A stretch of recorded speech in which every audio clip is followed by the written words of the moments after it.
بشرى لكم يا معشر الإخوان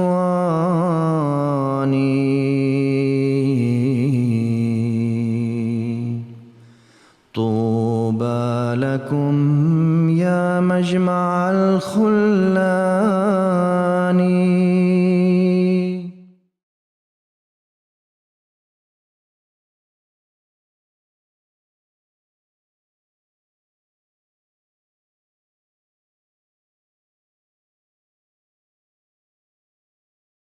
أشهد أن لا إله إلا الله وحده لا شريك له وأشهد أن محمد عبده ورسوله أما بعد فأعوذ بالله من الشيطان الرجيم بسم الله الرحمن الرحيم. Bienvenue dans notre émission Al-Haqiqa, la vérité, rien que la vérité et toute la vérité concernant la communauté musulmane Ahmadiyya. Pour rappel, la communauté a été fondée en 1889 par Feu Hadrat Mirza Ghulam Ahmad alayhi salam, que la paix soit sur lui. Il s'est proclamé être le Messie promis et l'imam al-Mahdi, tant attendu par les musulmans à la fin des temps. Au décès de celui-ci en 1908, il y a eu une succession de califes et nous sommes actuellement sous l'ère du 5e calife de la communauté musulmane Ahmadiyya, Hadrat Mirza Masroor Ahmed, qu'Allah soit content de lui. Nous avons vu lors de notre première émission, nos intervenants ont répondu aux accusations lancées contre les Ahmadis, remettant en cause leur islamité. Dans différents pays du Maghreb, les Ahmadis sont accusés, je cite, de blasphème et d'avoir insulté le saint prophète Mohammed sallallahu alayhi wa sallam. Ils sont aussi accusés d'avoir apostasié l'islam, donc d'être sortis de l'islam. Ainsi, les Ahmadis seraient des kuffars. J'ai avec moi pour présenter cette émission mon frère Djilali Rezik Sahib, assalamu alaikum. Wa alaikum assalam wa rahmatullahi wa barakatuh. Et mon frère Saïd Adiwi Sahib, assalamu alaikum. Wa alaikum assalam wa rahmatullahi wa barakatuh. Alors, aujourd'hui, nous souhaitons vraiment surtout revenir sur ces accusations de kufr. Je me tourne vers vous, Saïd, mon frère. Pour bien comprendre de quoi il est question, il me paraît important d'étudier tout d'abord le sens du mot kuffar, car c'est de cela qu'il est question ici. Saïd, pourriez-vous nous apporter des précisions sur la définition du mot kufr, islamiquement parlant? Oui, bien sûr, on a cette allégation, je veux dire, c'est une des premières d'ailleurs allégations qu'on fait à la communauté musulmane Ahmadiyya, à savoir lui dénier son islamité par l'instrument ou le truchement du mot kufr. Mais c'est important, effectivement, vous avez raison de le rappeler, de regarder étymologiquement selon le Coran et selon la tradition islamique, mais d'abord étymologiquement ce que veut dire le mot kufr. Le mot kufr, il vient du verbe al-kafara. Kafara en arabe a un sens de couvrir une chose et aussi voiler une chose. C'est-à-dire que le fait de couvrir une chose, c'est pour ça qu'on utilise le mot kafara aussi pour parler de couvrir les fautes d'une personne, parce que c'est une notion d'envelopper.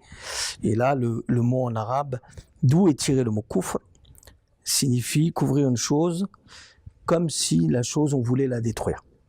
Donc, c'est dans le sens vraiment négatif. Et le mot kafara aussi, le sens purement religieux de mécroire, c'est-à-dire rejeter une croyance.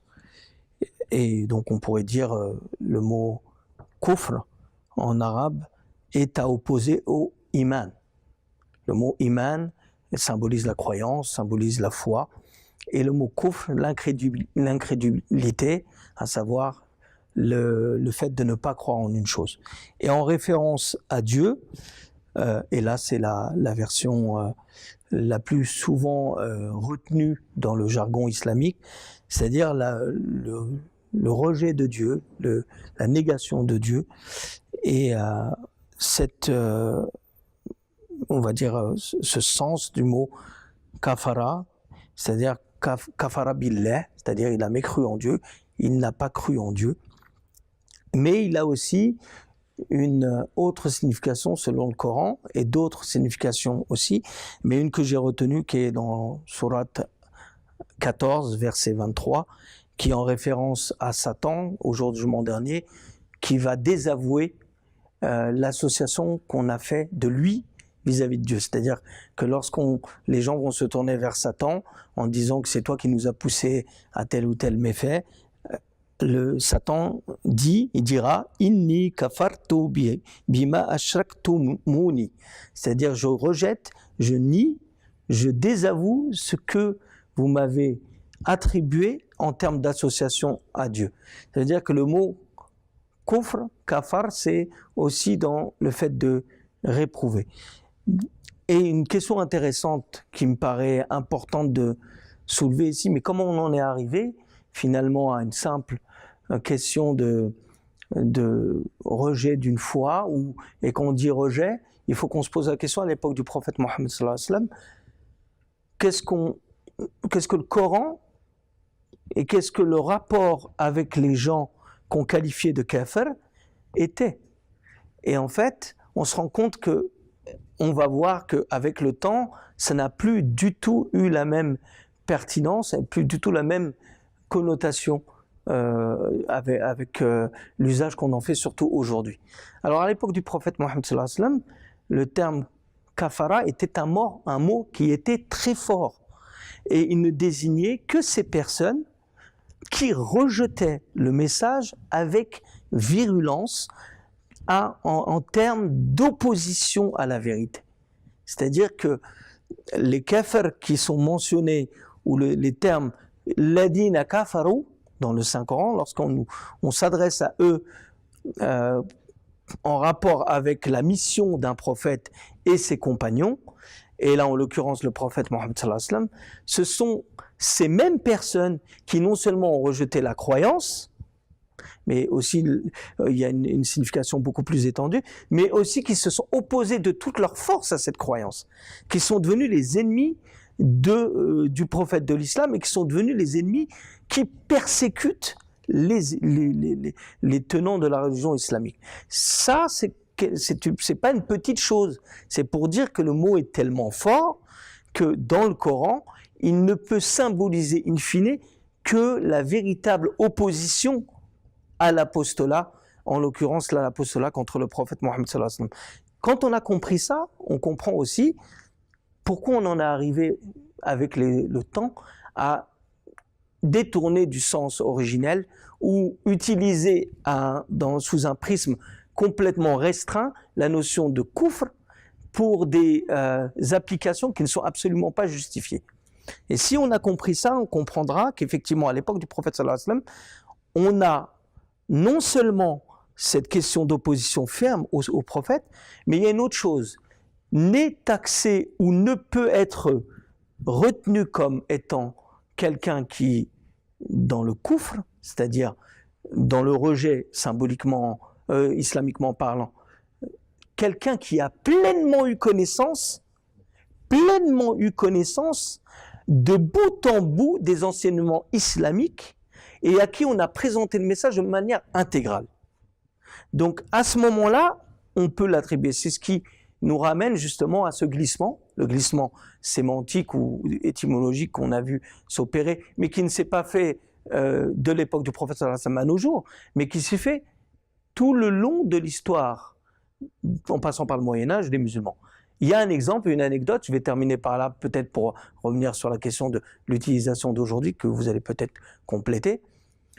C'est que le quatrième calife, rahimahullah alayhi, avait cité un exemple pour bien symboliser comment ces questions de kufr étaient extrêmement exacerbées dans le monde islamique pendant toute la durée de son histoire. Il y avait une tendance à exagérer tous les types de rejets. On avait une partie des gens qui avaient, selon telle ou telle école, l'habitude de lever l'index pour la shahada pendant les prières et d'autres qui ne le faisaient pas. Et vous avez une partie des ulama savants qui étaient tenants de la levée du doigt, qui traitaient de kafir les autres en disant que vous n'êtes pas dans la ligne du prophète sallallahu alayhi wa sallam. Et il est arrivé même à tel point qu'on est arrivé que ceux qui levaient le doigt, on leur amputait le doigt, leur coupait le doigt à la sortie des mosquées. Donc on montre en fait que le glissement, il s'est fait par quel truchement, pardon. Il s'est fait par le truchement des savants musulmans qui sont devenus une véritable... qui sont rentrés dans une posture qui ne devait absolument pas être la leur, de juge, non seulement dans la sphère politique, mais dans la sphère privée. Alors que ces notions-là sont des notions dans l'intimité ou dans la relation que l'homme peut avoir avec Dieu, qu'il soit négateur ou croyant de la divinité. Ce n'est pas la question. Mais pour dire qu'il y a eu une prise de pouvoir, on va dire, pseudo-légitime, des tenants de la science qui s'est développée islamiquement à travers toute l'histoire, où on s'est accaparé la notion d'avoir le droit de d'émettre des fatwas à tout va, de qui serait taxé de kafir et pas. Et on verra bien sûr par la suite qu'est-ce qui est sous-entendu quand on dit qu'un tel n'est pas dans l'islam et un tel est dans l'islam. Qu'est-ce que le prophète sallallahu alayhi wa sallam réellement a dit? Mais ça, c'est juste pour vous donner le tableau. Que le tableau, c'est on a une définition qui est différente à l'époque du prophète sallallahu alayhi wa sallam, dans le Coran aussi, où on doit garder, nous, en tant que musulmans aussi, pour aujourd'hui, la notion de l'époque du prophète sallallahu alayhi wa sallam, qu'on va regarder le terme kafir comme désignant les gens qui s'opposent véritablement et de manière agressive et extrêmement virulente contre le message de l'islam et le fondateur de l'islam, où on va s'en prendre physiquement, verbalement à ses adeptes. On va prendre une posture de rejet et d'attaque, mais pas des gens tranquilles, des gens qui se tiennent, qui n'ont pas de notion islamique, qu'on taxerait in fine d'infidèles, comme c'est devenu le terme péjoratif de ce sont des infidèles. Pas du tout. C'est pas du tout la notion islamique. Donc si on a bien compris ça, on a compris pourquoi on a eu ce glissement. Comme on peut le voir aujourd'hui, c'est vrai qu'on a l'impression que même des personnes qui sont de la communauté musulmane, d'autres branches, sont taxées de kafir dans la manière de s'habiller, de se comporter, de pratiquer. Jazakumullah. C'est vrai que cet éclaircissement a son importance. Pour bien comprendre de quoi on parle, Djilali, peut-on alors déclarer une personne kafir et quelles étaient les pratiques du saint prophète Mohammed sallallahu alayhi wa sallam à ce sujet? Oui, effectivement, c'est une question très importante parce que tout ce que nous devons faire, on doit le faire à l'image de ce que nous a laissé le prophète Mohammed sallallahu alayhi wa sallam. Le prophète nous a dit « Je vous ai laissé le Coran et ma sunna ». Donc quand il y a une divergence, quand il y a des oppositions, quand il y a des contradictions, le seul à pouvoir trancher ici, c'est le Coran et la sunna du prophète Mohammed sallallahu alayhi wa sallam, les comportements du prophète Mohammed sallallahu alayhi wa sallam à l'égard de tous les sujets qui puissent exister d'ailleurs. Donc on le voit d'après la présentation du mot kufr qui a été faite par Saïd, si on a une honnêteté intellectuelle, on ne peut pas déclarer qui que ce soit de kafir, tout simplement parce que les affaires de croyance sont spécifiquement une intimité entre Allah et la personne. Ça ne concerne pas les individus, parce qu'on ne sait pas ce qu'il y a dans le cœur de l'individu, on ne sait pas ce qu'il y a dans le cœur de la personne. Une personne peut très bien dire « je suis musulman » et ne pas le penser. Nous, on ne va pas aller chercher, il ne le pense pas. On va tout simplement entendre qu'il dit qu'il est musulman. Et on a de nombreuses histoires justement à ce sujet-là, que je vous raconterai notamment au niveau des hadiths, donc la sunna du prophète. En ce qui concerne les Ahmadis, comme je le disais, si on a une honnêteté intellectuelle, on ne peut pas considérer un Ahmadi comme un kafir. Pourquoi? Pour deux raisons bien spécifiques. Déjà, dans un premier temps, comme l'avait dit Saïd, on ne rejette personne. On ne rejette aucun prophète. et encore moins le prophète Mohammed sallallahu alayhi wa sallam. On fait la shahada comme tout autre musulman. On dit ashhadu anna la ilaha illallah et on dit ashhadu anna Muhammadan abduhu wa rasuluh. C'est le premier critère qui annonce notre islamité et personne ne peut remettre en question ce critère qui est fondamental, qui nous définit en tant que musulmans. On accepte le prophète Mohammed comme le khataman nabiyyin, c'est-à-dire le prophète par excellence qui sert de référence au peuple passé, mais qui va servir aussi de référence à ceux à venir après lui.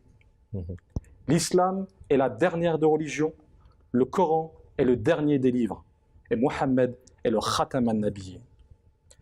Deuxième raison, c'est que nous respectons en fait une injonction coranique qui est très importante. Peut-être qu'on la lit quelquefois, mais on ne se rend pas compte de l'importance de ce verset.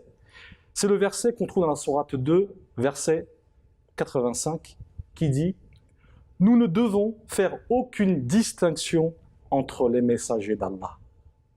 Nous devons tous les accepter. À chaque fois qu'Allah envoie un messager, on se doit, nous, de l'accepter, de l'appuyer et de faire la bay'a à sa main. » C'est une injonction coranique.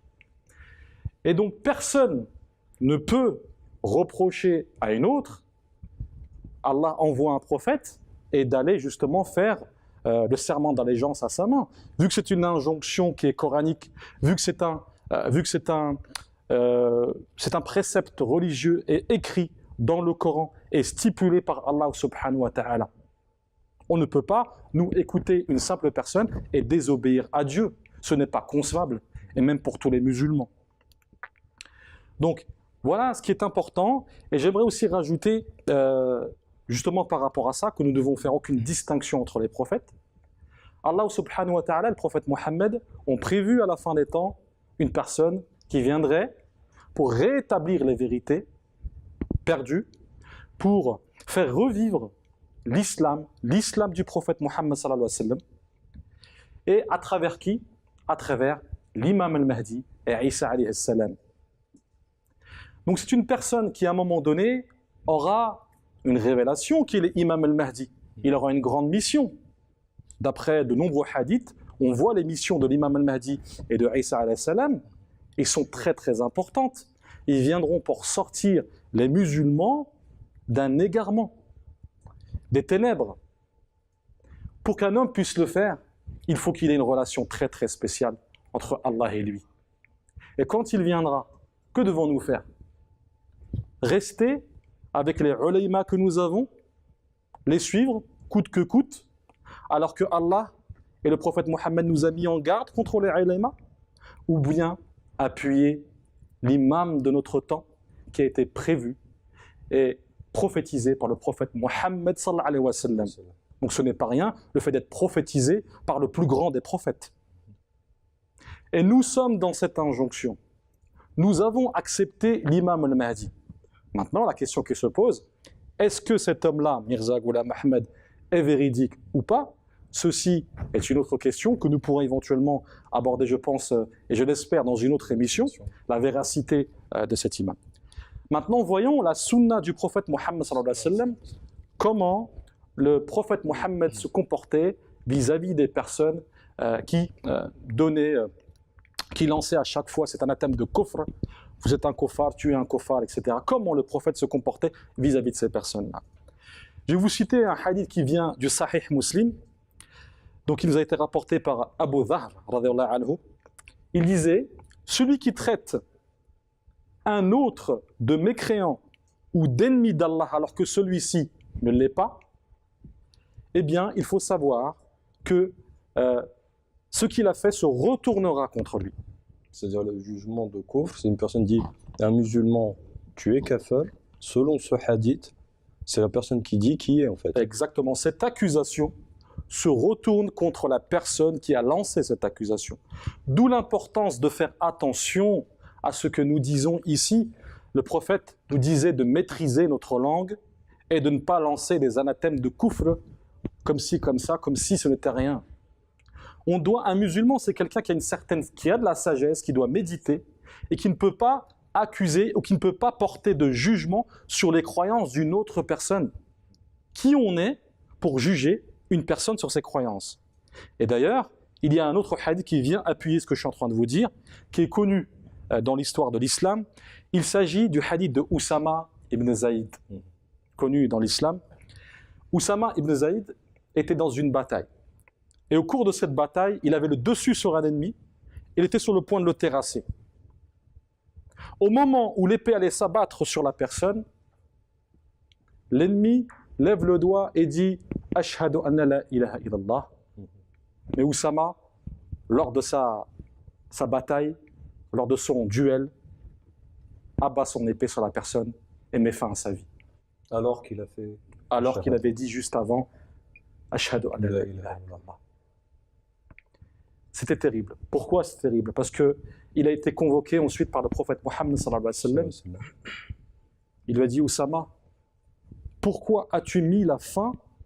Pourquoi as-tu tué cet homme alors qu'il a dit « Ashhadu anna la ilaha illallah ».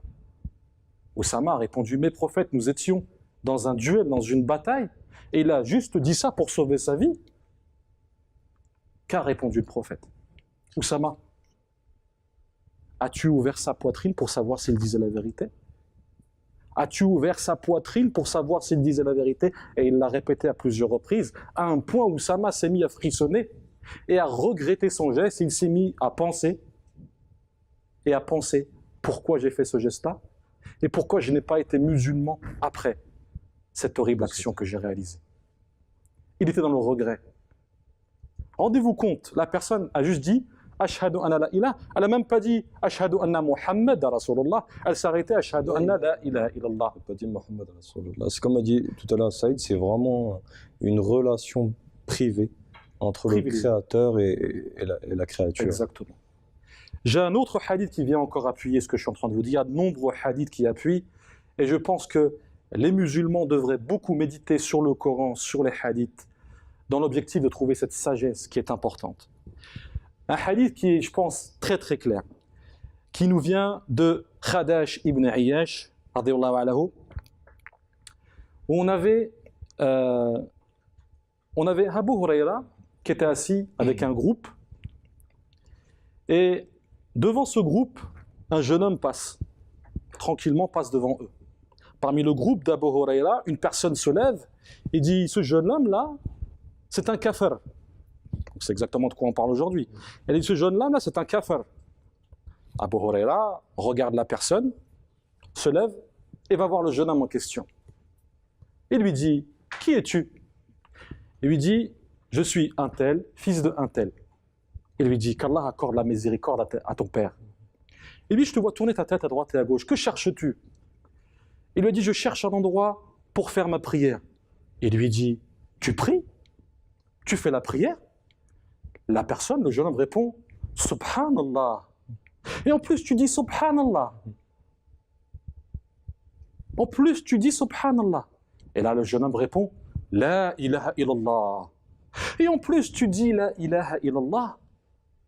Le jeune homme me rétorque à ce moment-là.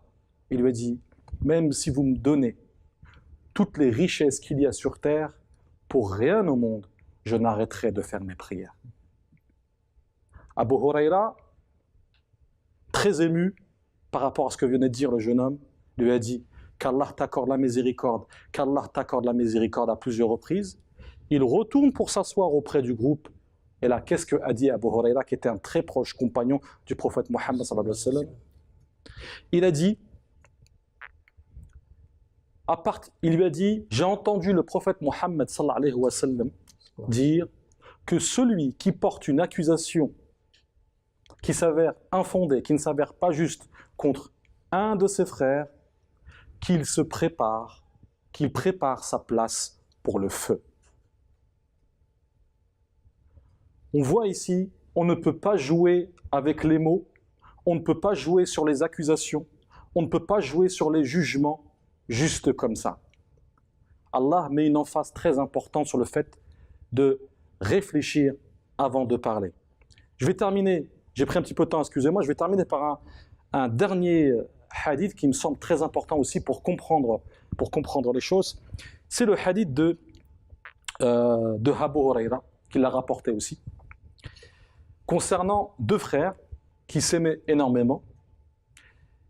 Un qui était très croyant et s'adonnait à des actes d'adoration en permanence vis-à-vis de Dieu, prière, etc.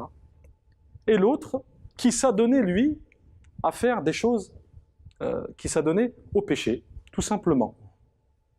Le frère voulait aider son autre frère qui s'adonnait au péché. Donc il alla le voir et lui dit « Mais pourquoi tu commets tous ces péchés? Arrête de commettre tous ces péchés. » Il lui dit « Mais est-ce qu'on t'a nommé gardien sur moi, toi?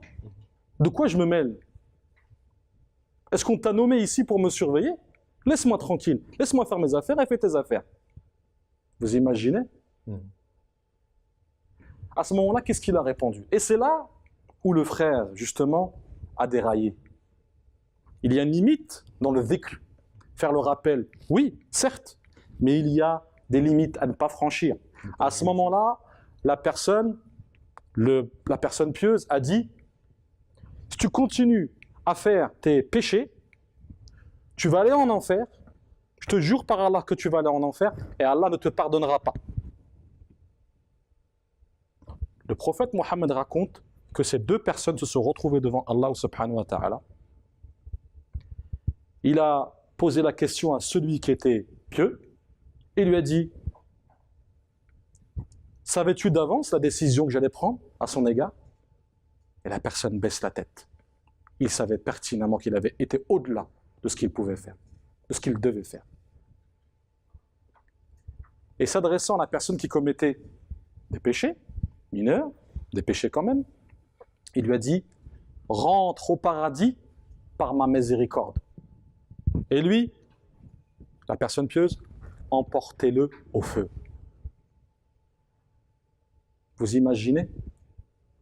Ceux qui se focalisent sur les actes d'adoration en oubliant d'aimer leurs frères, c'est pour ça que nous sommes sur cette terre-là. D'être tolérant. Ce n'est qu'un prétexte, les religions et tout ce que nous vivons, ce n'est qu'un prétexte pour nous éprouver, pour savoir comment nous allons réagir avec les frères, avec les personnes.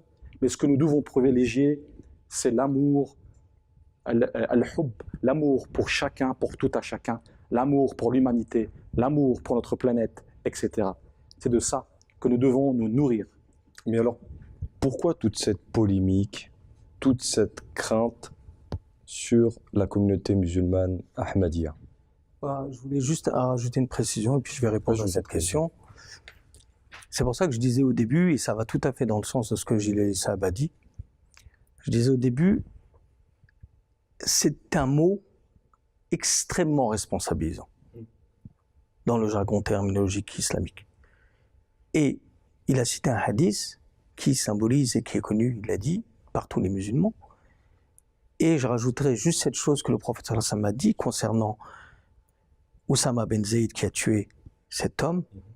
Il lui dit, pas s'adressant à la croyance de l'homme, mais s'adressant à Oussama. C'est-à-dire que c'est la responsabilité extrêmement, avec des circonstances aggravantes, et du côté de celui qui fait ce jugement. Que vas-tu dire à Dieu contre son la ilaha illallah? Donc ça veut dire que si on le rapproche avec ce que j'ai dit au départ concernant le terme kafir, le terme kufr, on ne peut pas s'amuser, et comme vous disiez, que vous l'avez rappelé, cette notion de relation entre l'homme et Dieu, personne n'a le droit d'intervenir. D'ailleurs, le Coran ne dit-il pas concernant le prophète sallallahu alayhi wa sallam, lesta alayhim bi musaytir. Si le prophète sallallahu alayhi wa sallam n'est pas lui gardien sur les hommes, qui sommes-nous, nous? Qui sont même les savants? Pour revenir à ce que vous disiez, pourquoi cette polémique? Cette polémique, elle a ses racines, pas d'aujourd'hui avec les problèmes surgis en Algérie. Cette polémique, elle date de l'époque même de la naissance de la communauté musulmane ahmadiyya. Elle naît dans son message. Gilles Saab a bien déjà introduit le sujet, à savoir, elle s'inscrit dans le développement de l'histoire islamique concernant son devenir après le prophète Mohammed sallallahu alayhi wa sallam. Et si on comprend ça, Dans un premier temps, on va comprendre une chose, premièrement, que nous, en tant que musulmans, on doit se garder de commencer à faire des fatwas ou des jugements personnels comme si nous étions Dieu lui-même, alors que c'est la prérogative de Dieu. Ça va donner d'innombrables exemples le montrant, mais il y en a encore beaucoup. On doit se garder de le faire parce que ce n'est pas notre responsabilité, et encore moins cette enceinte-là, cette limite dépassée, nous porte préjudice à nous-mêmes en tant que musulmans lorsqu'on rentre dans cette limite franchie qui est la hudud d'Allah, c'est-à-dire les limites apportées par Dieu. Si on comprend ça, on comprend qu'en dehors de l'interprétation de la communauté musulmane ahmadiyya, c'est une communauté qui respecte les fondamentaux de l'islam de A jusqu'à Z.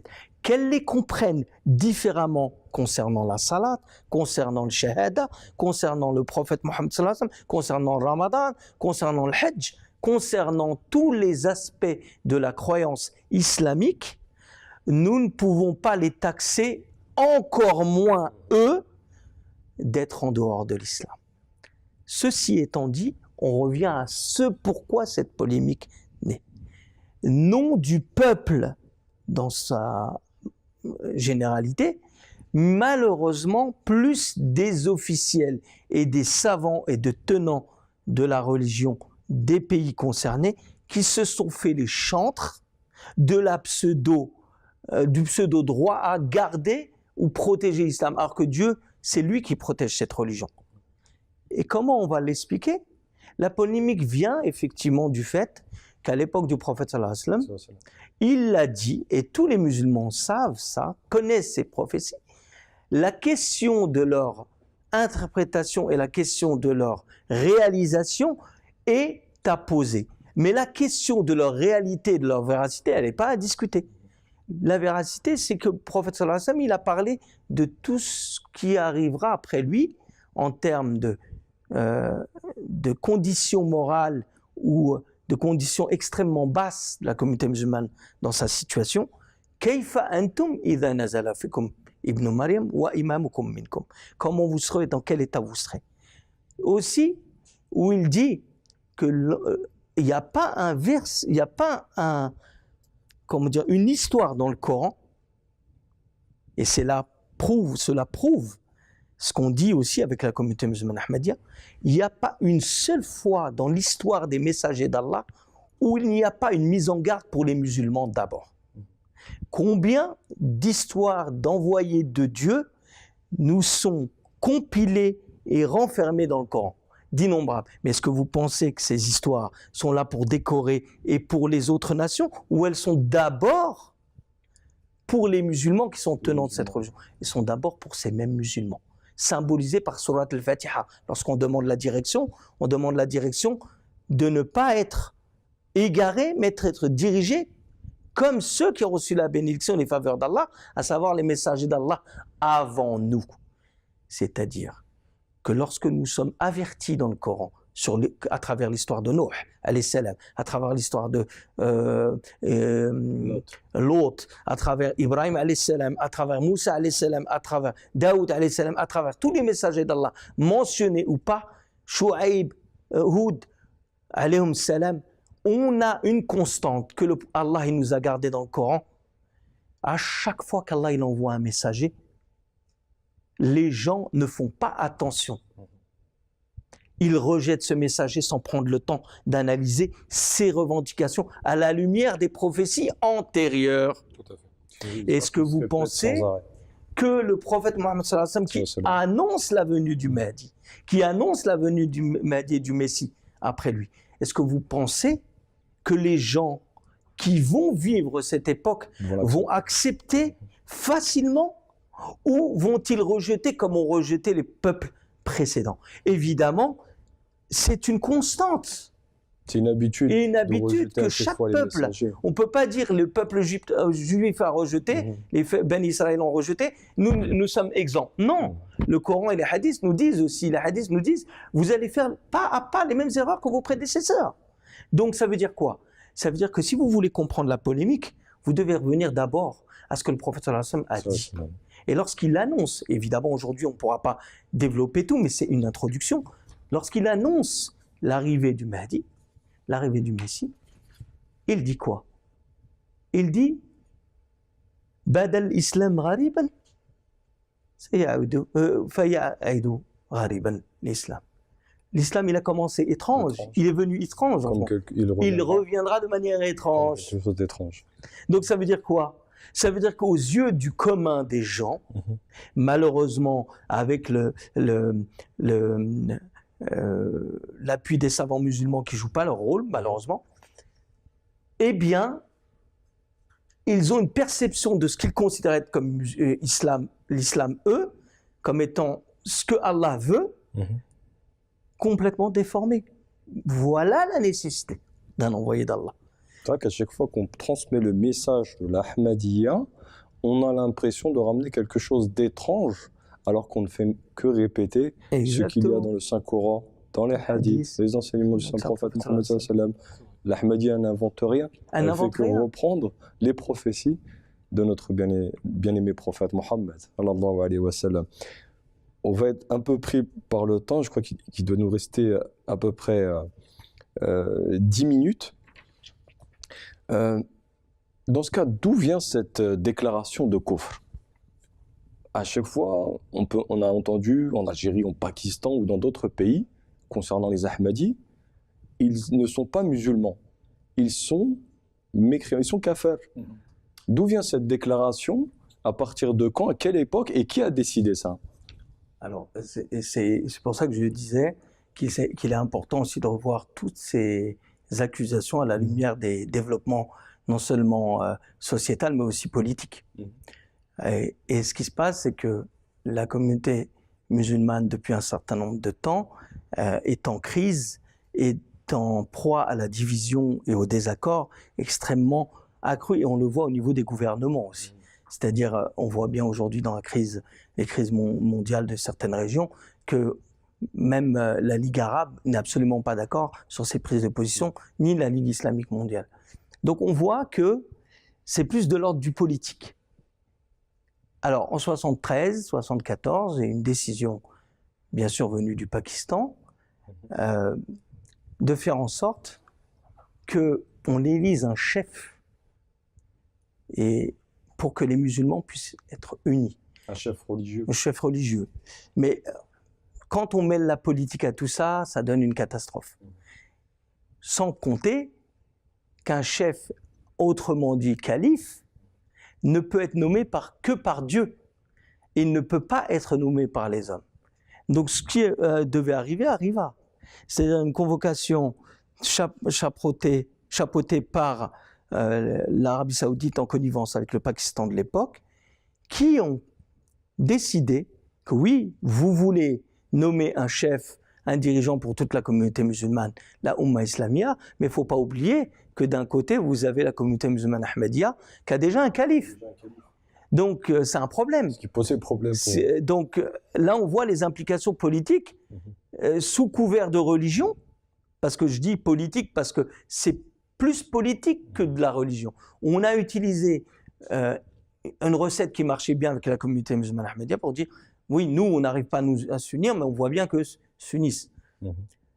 Donc l'Assemblée nationale pakistanaise a décidé de convoquer ses savants dans son pays pour faire excommunier purement et simplement, je fais un résumé, mais le développement est très long bien sûr, mais éjecter la communauté musulmane Ahmadiyya de la scène religieuse en la délégitimisant vis-à-vis des instances religieuses mondiales, à savoir que nous, et c'est ce qui a été dit, c'est à l'unanimité, l'Assemblée nationale représentée par tous les courants de l'islam, qui, je vous le rappelle, sont plus de 72, référence au hadith du prophète sallallahu alayhi wa sallam, 72 dans le feu, il a wahida, voilà. sauf une. Mais ça ne parle pas d'une question de rejet des autres, par exemple des autres firqa. Ça parle de l'état de fait qui arrivera à cette époque-là, en l'occurrence en 74. C'est pas hasard que ça soit 73 et 74. en 1974 a été voté dans l'Assemblée nationale que pour la première fois dans l'histoire de l'islam, toutes les tendances islamiques sont d'accord, chiites, brélovites, wahhabites, tout ce que vous voulez, se sont mis d'accord pour excommunier la communauté musulmane ahmadiyya du giron de l'islam. Et là, on revient à ce qu'on disait au début. Quel est le droit d'une institution, quelle que soit son importance religieuse, présumée ou pas, de faire une fatwa que même le saint prophète Mohammed sallallahu alayhi wa sallam n'a pas dit. Et moi, je vais juste parler de ce qu'a dit le troisième calife à l'époque, et je vais finir par là pour cette question-là. Il s'est adressé aux musulmans, et c'est ce que nous disons à nos frères du Maghreb aussi. Ô vous les musulmans, est-ce que vous allez écouter ces savants dans leur fatwa lorsqu'ils vous disent tous ils sont dans la vérité sauf une, ou vous allez écouter la fatwa du saint prophète Mohammed sallallahu alayhi wa sallam qui nous dit kulluhum finnar illa millata wahida illa al-jama'a wa hiya jama'a. C'est-à-dire que le prophète Mohammed sallallahu alayhi wa sallam, le troisième calife de notre communauté, dit aux musulmans, vous allez prendre une décision extrêmement grave aujourd'hui. Mais cette décision grave que vous allez prendre aujourd'hui, cette décision-là, est-ce que vous allez la peser à la lumière de ce que vous avez dit, Jilal Issab, de ce qu'a dit le prophète Mohammed sallallahu alayhi wa sallam, ou vous allez suivre uniquement l'autorité de vos savants? Vous devez être éveillé et dire honnêtement, c'est étrange, parce que ici nous avons l'ensemble des tendances islamiques dans un pays qui rejette une communauté qui de surcroît est la seule qui peut être qualifiée de jama'a, parce qu'elle est la seule à être guidée par un chef qui est le calife, un chef religieux, imamuhum wa jama'a. Un chef religieux international pour tous les pays. Il nous reste vraiment pas beaucoup de temps, c'est très important. 1973, 1974, au Pakistan, en Arabie Saoudite, tous les représentants religieux et politiques se réunissent pour déclarer cette jama'at kafala. Alors, on coulisse les instances politiques de tous les pays auprès de la Ligue islamique mondiale, mais un an après, au Pakistan. Au Pakistan. Donc, les tendances... par rapport à ce hadith, c'est étrange de voir qu'il prophétise ce qui se passe après. On n'a pas beaucoup de temps, mais il prophétise 72 le nar, il dit pas en enfer, il dit le nar dans le feu. Et malheureusement, c'est ce qui s'est passé par la suite dans les pays musulmans en général, jusqu'à aujourd'hui, dans le feu, ila wahida. Djelali, peut-être pour conclure, il reste vraiment quelques minutes. Alors c'est dommage, j'avais prévu parce qu'en parlant de la sunna, on avait prévu de parler éventuellement des hadiths, mais aussi du Saint-Coran, et j'avais quelques versets à vous dire, mais vu le temps, je pense qu'on n'aura pas le temps d'aborder les versets du Saint-Coran qui traitent de ce sujet-là. Donc en conclusion, effectivement, on peut s'apercevoir que toutes les réponses sont dans le Saint-Coran. Pour une personne qui cherche la vérité, il suffit tout simplement de méditer, de faire confiance en Allah subhanahu wa ta'ala et de ne pas s'improviser, personne qui va juger telle ou telle personne. Et on a par exemple dans le Coran quelque chose de clair, dans la sourate 4, verset 137, qui donne clairement le cadre de celui qui est musulman. Il dit, celui qui croit en Allah, dans un premier temps, et jusqu'à preuve du contraire, les musulmans ahmadis sont croyants et nous croyons en Allah. Il dit, celui qui croit en son messager, Muhammad sallallahu alayhi wa sallam, nous disons ashhadu anna la ilaha illallah Muhammadan rasulullah. Celui qui croit en livre, depuis le début, nous vous parlons de la sunna et du Coran, et toutes nos citations viendront du Saint-Coran, que les personnes aiment ou n'aiment pas. Nous sommes musulmans et fiers de l'être, et nous tirerons toute notre argumentation du Coran et de la sunna. Les livres qui ont été révélés auparavant, Az-Zabur, l'Évangile, l'Injil, etc., la Taurat, etc. Ces anges, encore cinquième, donc les anges, bien entendu que nous croyons aux anges. Et puis, pour le dernier, le sixième et dernier, qui est le pilier de la foi, c'est le jour du jugement dernier. Il faut que chaque musulman se prépare à ce fameux jour. Et nous sommes ici jugés sur le comportement que nous allons avoir avec nos frères, peu importe le poste, peu importe notre rang, peu importe notre travail que nous avons au sein de la société. Ceci est juste une épreuve. Allah nous éprouve à ce moment-là. Peut-être juste pour citer un verset, si je peux me permettre. Ça se termine, c'est pour ça, je suis désolé. Voilà, donc voilà, pour conclure, je pense que vous avez très très bien répondu, mes frères. C'est très important aujourd'hui de comprendre de quoi on parle. Ne rien juger, ne jugez personne, ni le Coran lui-même qui dit d'ailleurs, et les Sabéens, et les chrétiens, et les juifs qui font de bonnes actions n'ont rien à craindre de leur Créateur.